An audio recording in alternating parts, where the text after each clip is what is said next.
प्राचीन भारत के घने जंगलों के बीच स्थित एक छोटे से आश्रम में गौतम बुद्ध अपने शिष्यों के साथ एक शीतल प्रातःकाल में ध्यान में बैठे थे। सुबह की सूर्य की पहली किरणें उनके शांत और सौम्य चेहरे पर पड़ रही थीं। चारों ओर प्रकृति का अद्भुत संगीत गूंज रहा था। ध्यान समाप्त होने के बाद बुद्ध ने अपनी आंखें खोलीं और शिष्यों की ओर देखा। उनके शिष्य, जो सत्य की खोज में जीवन के गूढ़ प्रश्नों को सुलझाने के लिए तत्पर रहते थे, उनकी हर बात को ध्यान से सुनने को उत्सुक थे। उस दिन बुद्ध के चेहरे पर एक गहरा रहस्य छिपा हुआ था।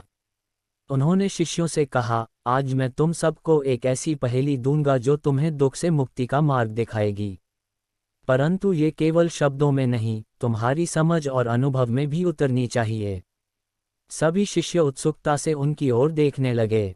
बुद्ध ने अपनी शांत आवाज में कहा, इस संसार में हर व्यक्ति दुख से ग्रस्त है।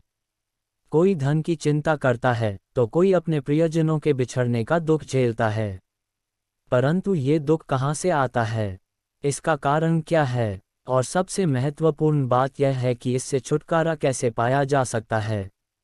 इन प्रश्नों का उत्तर तुम इस पहेली में ढूंढोगे।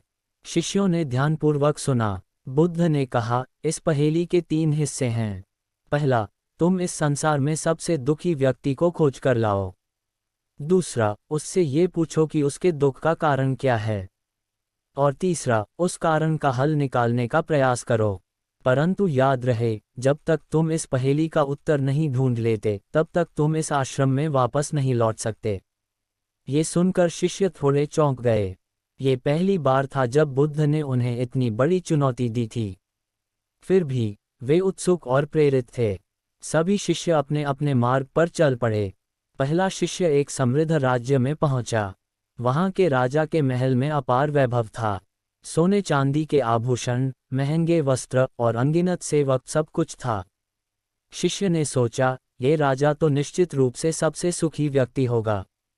परंतु बुद्ध ने तो दुखी व्यक्ति को खोजने को कहा है। क्या यहाँ ऐसा कोई दुख हो सकता है? राजा से मिलने के बाद उसने पूछा, हे महाराज, क्या आप सुखी हैं? राजा ने एक गहरी सांस लेते हुए कहा, मेरे पास धन, संपत्ति और वैभव तो है, लेकिन मैं सुखी नहीं हूँ। मेरे दुश्मन हमेशा मेरी हत्या की साजिश रचते रहते हैं। मुझे रात भर नींद नहीं आती। मेरा जीवन चिंता और भय में डूबा हुआ है। शिष्य ने राजा से पूछा, आपके दुख का कारण तो आपकी चिंता और भय है, लेकिन इससे छुटकारा कैसे पाया जा सकता है? राजा ने कहा, शायद जब मेरा राज्य सबसे शक्तिशाली बन जाएगा और मेरे सभी दुश्मन हार मान लेंगे, तब मैं शांति पा सकता हूँ। शिष्य ने सोचा, ये समाधान तो बहुत अस्थायी है। दुश्मन तो फिर भी पैदा होंगे। ये दुख का स्थायी हल नहीं हो सकता। दूसरा शिष्य एक गांव में पहुंचा। वहां उसने एक गरीब किसान को देखा जो बहुत मेहनत कर रहा था। उसने सोचा, ये व्यक्ति निश्चित रूप से दुखी होगा क्योंकि इसके पास धन नहीं है। शिष्य ने किसान से पूछा, हे किसान, क्या आप दुखी हैं?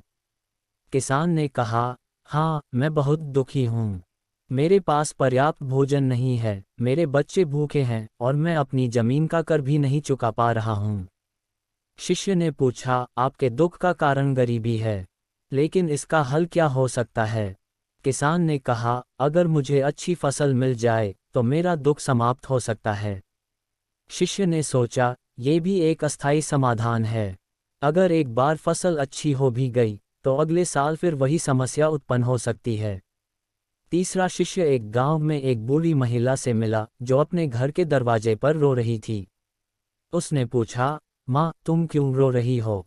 बूढ़ी महिला ने कहा, मेरे इकलौते बेटे का कुछ दिन पहले निधन हो गया। वह मेरा सहारा था। अब मैं अकेली हूँ और मेरे जीवन में कोई आशा नहीं बची। शिष्य ने पूछा, आपके दुख का कारण आपके बेटे का निधन है, लेकिन इसका समाधान क्या है? बूढ़ी महिला ने कहा, यदि मेरा बेटा जीवित हो जाता तो मेरा दुख समाप्त हो जाता, लेकिन यह असंभव है। सभी शिष्य अपने अपने अनुभवों के साथ आश्रम लौटे। उन्होंने देखा कि बुद्ध उन्हें प्रतीक्षा कर रहे थे। बुद्ध ने पूछा, क्या तुमने संसार में सबसे दुखी व्यक्ति को खोजा? पहले शिष्य ने कहा, हे प्रभु, मैंने राजा से बात की। उनके पास सब कुछ है, परंतु वे हमेशा भय और चिंता में रहते हैं। दूसरे शिष्य ने कहा, मैंने एक गरीब किसान से बात की। उसका दुख उसकी गरीबी है। तीसरे शिष्य ने कहा, मैंने एक बूढ़ी माँ से बात की। उसका दुख उसके बेटे के निधन से है। बुद्ध ने मुस्कुराते हुए पूछा, तो क्या तुमने उनके दुख का स्थायी समाधान खोजा? शिष्यों ने सिर झुका लिया। उन्होंने कहा, हे प्रभु, हमने केवल अस्थायी समाधान पाए। कोई स्थायी समाधान हमें नहीं सूझा। बुद्ध ने कहा, यही जीवन का सत्य है। दुख का कारण हमारी इच्छाएं, मोह और आसक्ति हैं।